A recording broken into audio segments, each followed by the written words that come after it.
Ladies and gentlemen, excellencies, I like and appreciate a lot English language, but I love Polish language, which epitomizes more than 1,000 years of Polish heritage, Polish culture and Polish history, so I would like to share with you Polish language. Szanowny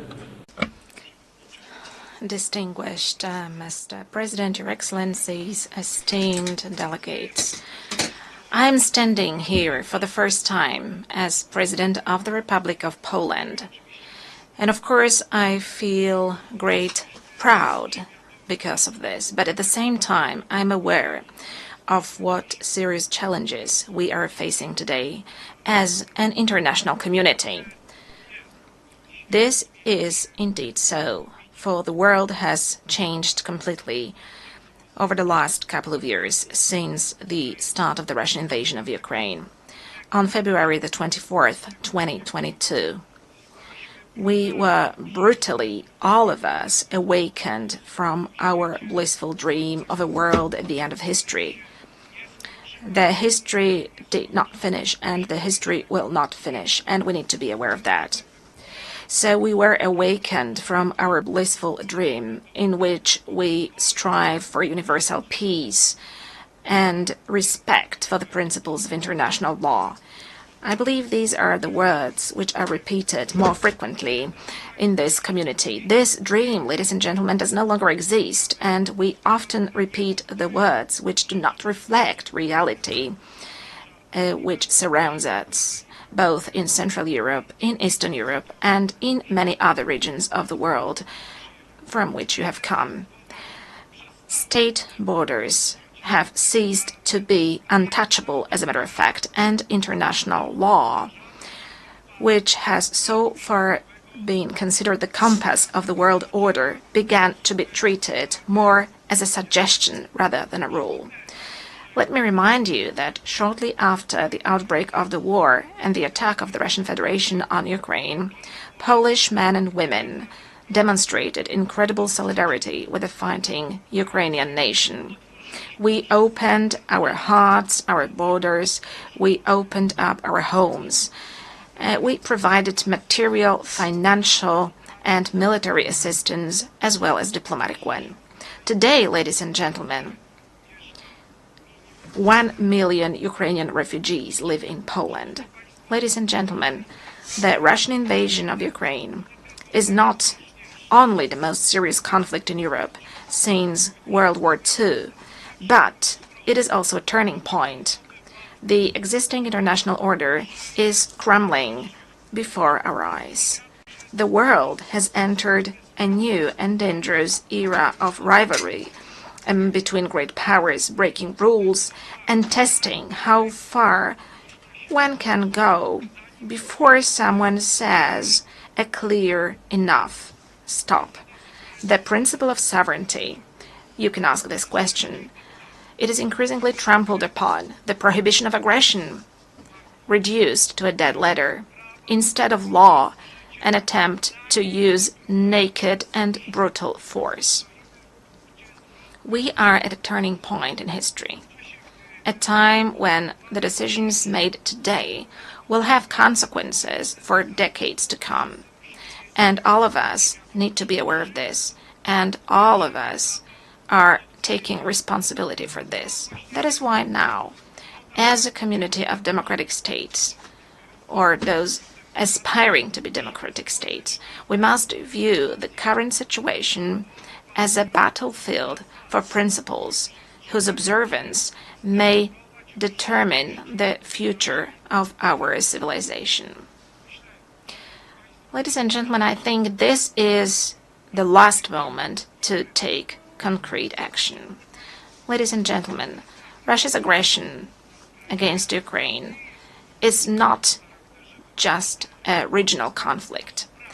It is a test of whether the principles on which the UN is based will stand the test of time, or whether they will succumb to the weight of the imperial and colonial ambitions of a state which considers itself above the law and which has repeatedly ignored the resolutions of the assembly, of this assembly, of other assemblies, and to a certain extent, all of us take responsibility for that. Further repeating the words about peace and security, which have to be spoken out loud, but which should be followed by concrete action. Moscow speaks of the need to address, and I quote, the root causes of the conflict. I share this view, but I believe that the root causes of Russian aggression are primarily ideological. Russia refers to an imperial vision that treats entire nations as a colonial property. It denies them subjectivity on a regular basis, claiming that they are artificial constructs, and it justifies the invasion as a historical correction. And ladies and gentlemen, in Poland, in Central Europe, in Eastern Europe, we know all of that. We have known it for at least 86 years. It is the same set of notions which appears also in the 21st century during our discussions, plenary sessions, and assemblies. To us in Central Europe and in Eastern Europe, this set of notions is nothing new. Whether we are talking about Poland, the Republic of Poland, in the first half of the 20th century, or whether we are talking about Ukraine today. As a historian, I view the present also through the lens of the past. That is natural. After centuries of conquests, wars, partitions, deportations, rapes, and crimes, in the 20th and in the 21st century, Russia has simply not abandoned its imperial ambitions. One of my great predecessors, the late President Lech Kaczynski, understood this perfectly well when he spoke in front of the Georgian parliament in 2008. His words, spoken at that time, have stood the test of time.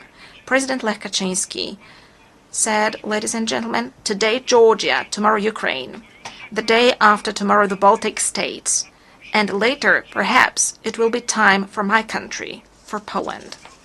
When Russia attacked Georgia, it was not clear to everyone that this was only the beginning of the Kremlin's new imperialism. Unfortunately, the wind of history, which we know and understand so well in Poland, is beginning to blow again. Once again, we are experiencing Russian imperialism also on our soil, in Poland.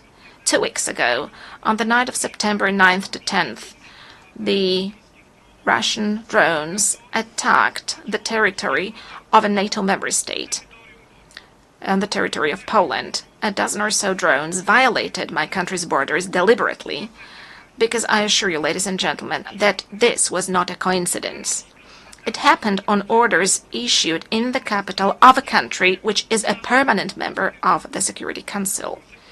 As a result, for the first time since World War II, Poland was forced to open fire on hostile objects over our territory. And rest assured, ladies and gentlemen, as Commander-in-Chief of the Armed Forces and as President of Poland, that Poland will always react adequately and it stands ready to defend its territory. Poles, ladies and gentlemen, were not scared of the Soviets in 1920, and they defended the European civilization. They defended the Soviets in 1920. Polish people and the countries of Central Europe did not give up their spirit of freedom and sovereignty for 45 years of Soviet colonialism after 1945.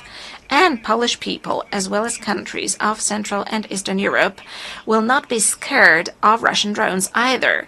But, ladies and gentlemen, this is not the point. The point is, how long are we going to agree to such acts of violating our international community? And that is precisely why, ladies and gentlemen, in Poland we're allocating significant amounts to develop our defense capabilities. That is why we are building the resilience of our country, but also of our part of Europe.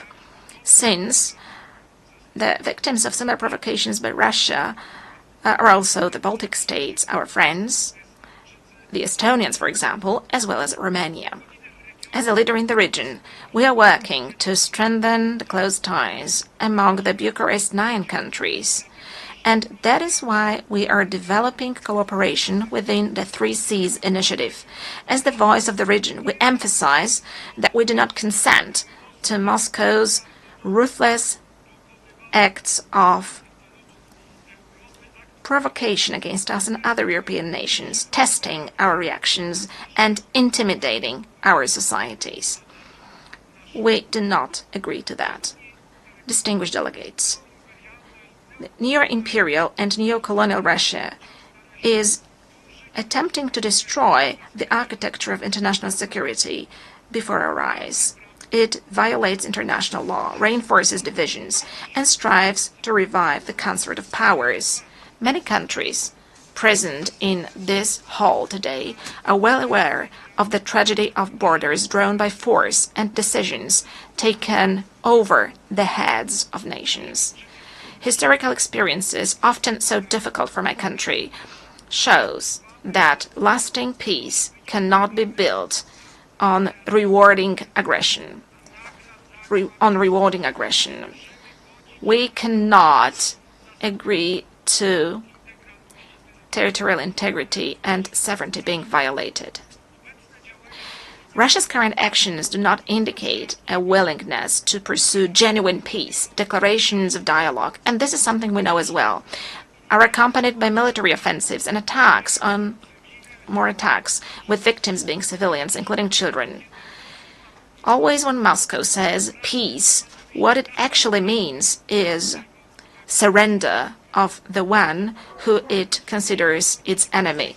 Russia needs to end the war and accept full responsibility for it. Holding Russia accountable should be our common duty.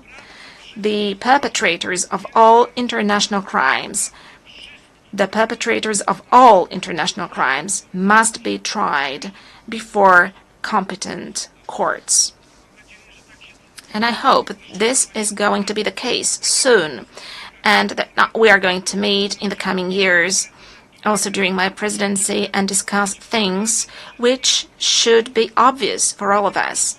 That is why Poland supports the work of the International Court of Justice and the International Criminal Court, and endorses the idea of establishing a special ad hoc tribunal to try the perpetrators of aggression.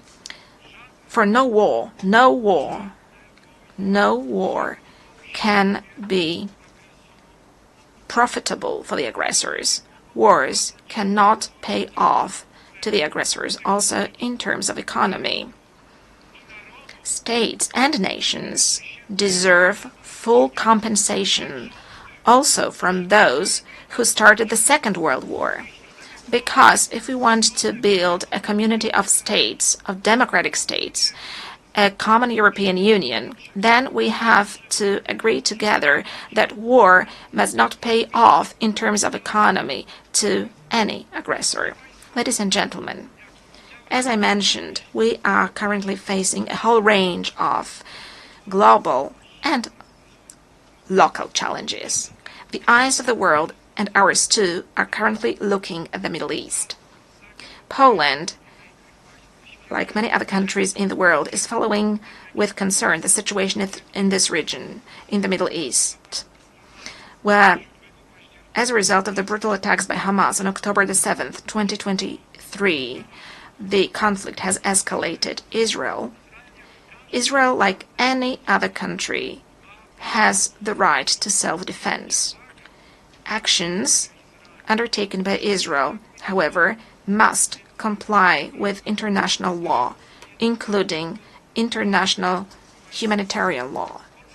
Poland continues to advocate for a two-state solution to the conflict in the Middle East, in such a way as to give both the Palestinians and the Israelis the right to live in peace and security.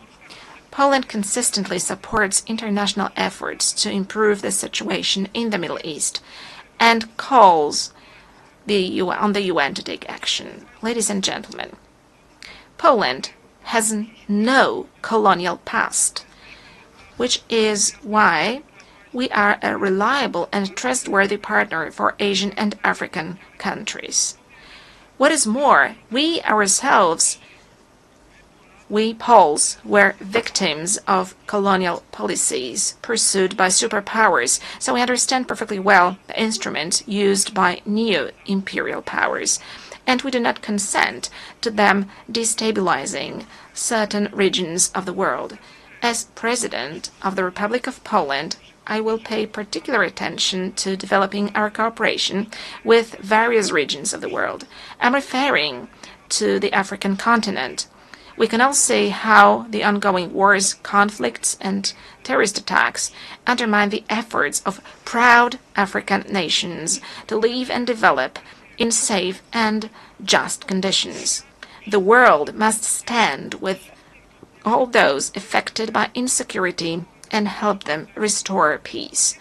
We do not consent to neo-imperial powers destabilizing, for instance, the Sahel, in order to arbitrarily manage global migration flows or apply migratory pressure. Nor do we consent to international criminal groups profiting from human trafficking and slave labor. We also want, and it is obvious as Poland, to develop relations with the countries of Asia and the Pacific. The role of this region in shaping the international order in the 21st century has significantly grown. This dynamic economic development is, however, accompanied by growing geopolitical tensions, which affects stability, prosperity, and security also in other regions of the world.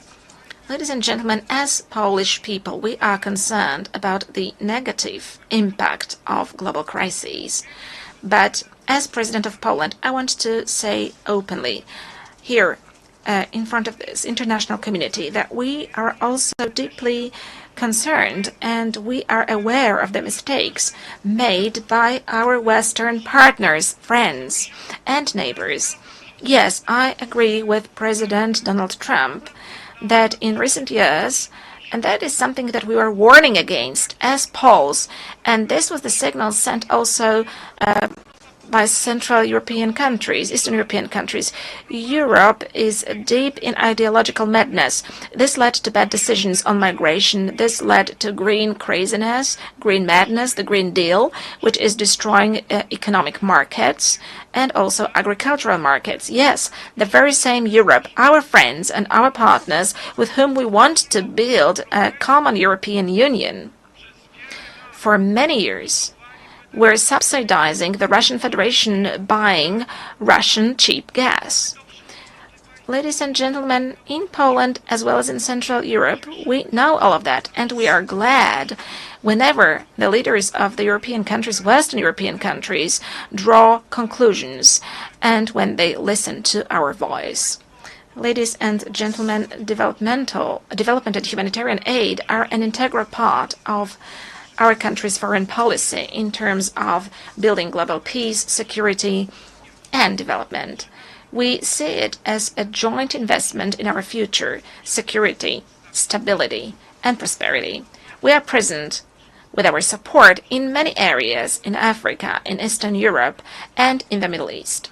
Distinguished delegates, Poland, a co-founder of the United Nations, is the world's 20th largest economy, and a country which has successfully transformed itself over the past 30 years from a developing country into a developed country and from a centrally planned economy into a market economy. This unique experience allows us to make a significant contribution to UN discussions on development, combining the perspectives of the global East and the global West, as well as North and South. Given our potential and experience, we consistently seek to participate in the works of the G20, a format that serves as a bridge in these turbulent times. We also hope that the invitation to cooperate and to participate in the next summit of the group, issued by the United States of America, for which I'm grateful to President Donald Trump, will translate into Poland's permanent presence in this community. Ladies and gentlemen, human rights are one of the three main pillars on which the United Nations system is based. We cannot talk about true peace if we do not protect human rights of everyone, of every person without exception. Peace is not only an absence of armed conflicts, it is also justice, equality, and respect for human dignity. Therefore, the protection of human rights must be a priority in any process of building peace and security. We can clearly see dramatic consequences of the Russian aggression, also in terms of human rights and humanitarian issues. Our priority, the priority of Poland, of Polish people, is also the situation of human rights in Belarus. We must firmly defend human rights also in the most fundamental dimension. I'm speaking about the right to life of the defenseless, from conception to natural death. We are protecting our families as the place of happiness, love, and bringing up children. We are speaking up as Poland in a loud voice for one of the most persecuted groups in the world, Christians. We consider the Human Rights Council to be the main human rights body within the United Nations system, playing a key role in ensuring compliance with human rights standards. That is why Poland has submitted its candidacy for membership of the Human Rights Council for the period 2029-2031.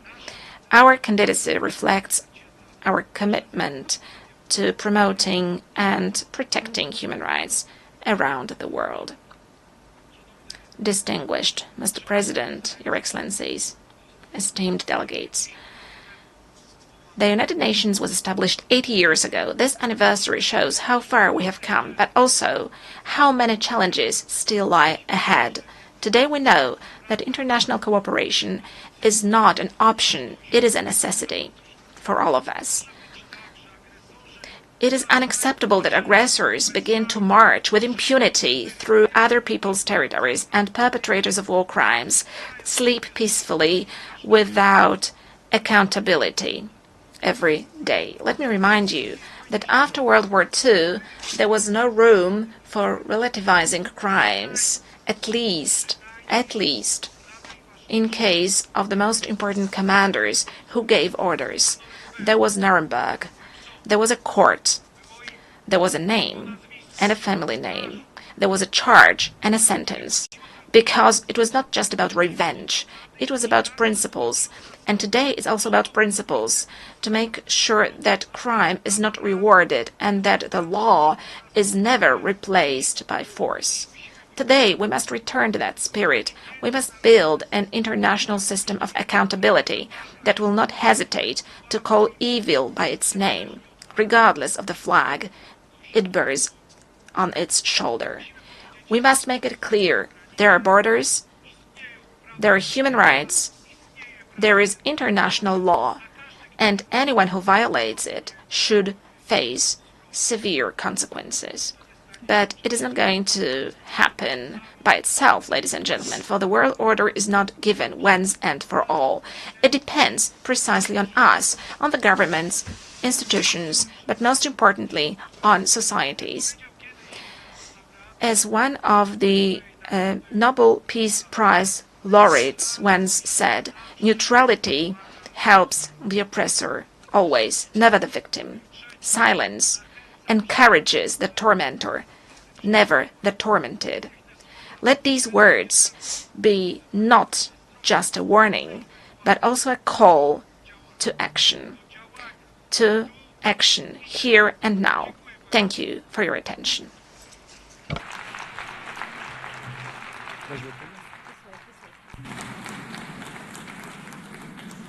On behalf of the Assembly, I wish to thank the President of the Republic of Poland.